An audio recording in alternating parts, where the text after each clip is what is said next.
राज्याचा अर्थसंकल्प आज सादर होणार आहे। दुपारी 2 वाजता विधिमंडळाच्या दोन्ही सभागृहात हा अर्थसंकल्प मांडला जाणार आहे। आताची महत्त्वाची बातमी आपण पाहतोय। राज्याचा अर्थसंकल्प आज सादर होणार आहे। अर्थमंत्री अजित पवार 11व्यांदा हा अर्थसंकल्प मांडणार आहे। विधानसभेमध्ये हा अर्थसंकल्प सादर केला जाईल।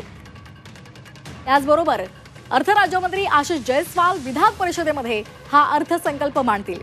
विधानसभा निवडणुकीमधील विजयानंतरचा महायुती सरकारचा हा पहिलाच अर्थसंकल्प आहे।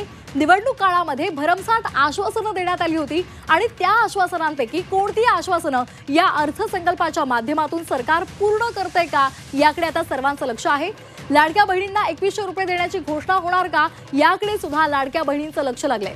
त्याचबरोबर लाडकी बहीण योजनेवर सरकारचा मोठा खर्च होतोय आणि त्यामुळे विकास कामांसाठी निधी अपुरा पडतोय अशी सुद्धा चर्चा आहे आणि त्यामुळे आर्थिक पाहणी अहवालामध्ये राज्य सरकारची आर्थिक स्थिती फारशी चांगली नाही हे सुद्धा समोर आलेलं आहे। महसुली उत्पन्नापेक्षा महसुली खर्च जास्त आहे। कर्जफेड आणि व्याजावर मोठी रक्कम खर्च होते। परिणामी अर्थसंकल्पातून मोठ्या घोषणा होण्याची जी शक्यता आहे ती फार कमी आहे अशी सुद्धा माहिती मिळते। त्यामुळे आता या अर्थसंकल्पामध्ये नेमक्या कोणकोणत्या गोष्टींचा उहापोह केला जातो, घोषणा कोणत्या केल्या जातात याकडे सर्वांचं लक्ष लागले। तर अर्थमंत्री म्हणून अजित पवारांनी आतापर्यंत कधी अर्थसंकल्प सादर केलेत ते सुद्धा पाहूयात ग्राफिक्सच्या माध्यमातून। 1999-2000 कृषी ग्रामीण अर्थव्यवस्था बळकटीसाठी विशेष धोरण त्यांनी जाहीर केलेलं होतं। 2000 आणि 2001 या औद्योगिक विकासासाठी भरीव तरतुदी सुद्धा त्यांनी केल्या होत्या। 2001 आणि 2002 शिक्षण, आरोग्य आणि सेवांसाठी भरघोस निधी त्यांनी दिला होता। 2002 आणि 2003 पायाभूत सुविधा आणि वाहतूक विकासावर त्यांचा भर होता। 2003-2004 महिला, सामाजिक न्याय या विभागांसाठी विशेष तरतुदी त्यांनी केल्या होत्या। 2010 आणि 2011 यामध्ये पर्यावरण आणि जल व्यवस्थापनासाठी धोरणात्मक योजना त्यांनी केल्या होत्या। 2011-12 मध्ये कृषी आणि सिंचन प्रकल्पांना विशेष गती त्यांनी दिलेली होती। 2012-13 मध्ये शहर विकास आणि रोजगार निर्मितीलाही त्यांनी चालना दिली होती।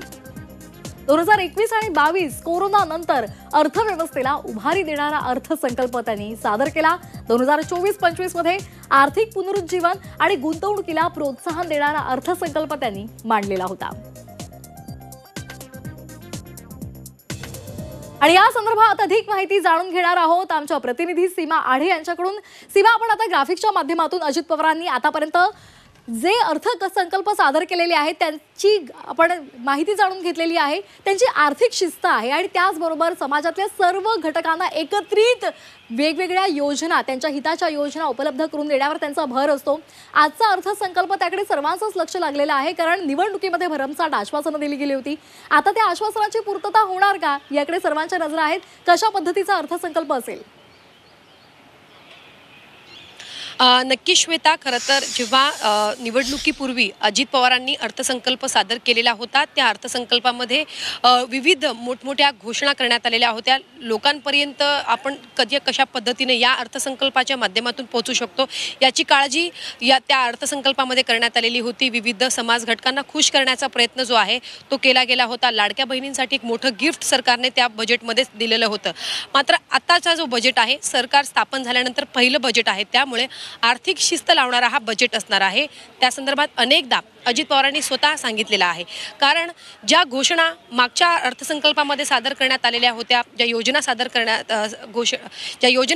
करण्यात आलेल्या होत्या, त्यामुळे राज्याच्या तिजोरीवरती मोठा भार जो आहे तो पडलेला आहे आणि त्यामुळे त्या लोकप्रिय योजनांमुळे इतर जे प्रोजेक्ट, जे प्रकल्प आहेत त्यांच्यावरती मोठा फटका बसतो। त्यामुळे या बजेटमध्ये ज्या योजना मागच्या बजेटमध्ये सादर करण्यात आलेल्या होत्या त्या योजनांबद्दल आजच्या या बजेटमध्ये नक्की काय निर्णय घेतला जातो हे बघणं महत्त्वाचं असणार आहे। सगळ्यांचं लक्ष लागलेलं आहे लाडकी बहीण योजनेकडे, कारण सरकार येण्यापूर्वी सरकारमधल्या महत्त्वाच्या नेत्यांनी सांगितलेलं होतं की आम्ही लाडक्या बहिणींना 1500 वरून 2100 रुपये देणार। त्यामुळे त्या संदर्भातली काही तरतूद या बजेटमध्ये केली जाते का हे बघणं महत्त्वाचं असणार आहे। लाडक्या बहिणींना जे आश्वासन सरकारकडून देण्यात आलेलं होतं ते आश्वासन सरकार पूर्ण करणार का, अजित पवार पूर्ण करणार का हे बघणं महत्त्वाचं असणार आहे।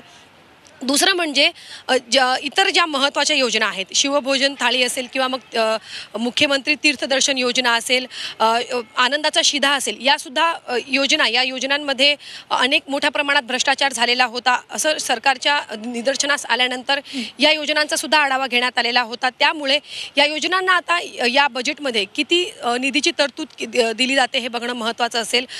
त्याचबरोबर शेतकऱ्यांचं या बजेटकडून मोठ्या अपेक्षा वाढलेल्या आहेत, कारण याआधी तर सरकारने लोकांना खुश करण्याचा प्रयत्न केलेलाच होता.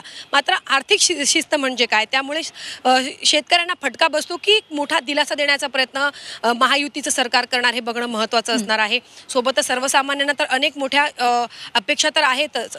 दुसरीकडे जे उद्योजक आहेत त्यांच्या या बजेटकडून मोठ्या अपेक्षा आहेत. त्यामुळे सर्वसामान्य असेल, शेतकरी वर्ग असेल किंवा मग लाडकी बहीण असेल, या सगळ्यांच्या अपेक्षा वाढलेल्या आहेत. त्यामुळे या अपेक्षा पूर्ण करण्यासाठी अजित पवार नक्की कशा पद्धतीचा अर्थसंकल्प सादर करणार हे बघणं महत्त्वाचं असणार आहे. आणि कोणीही नाराज होऊ नये, विविध समाज घटकांना कशा पद्धतीने खुश केला जाणार हे सुद्धा बघणं महत्त्वाचं असणार आहे. सर्वांच्या अपेक्षांची पूर्तता यामध्ये होणार का हे पाहणं महत्त्वाचं ठरणार आहे. धन्यवाद आपण दिलेल्या या माहितीसाठी.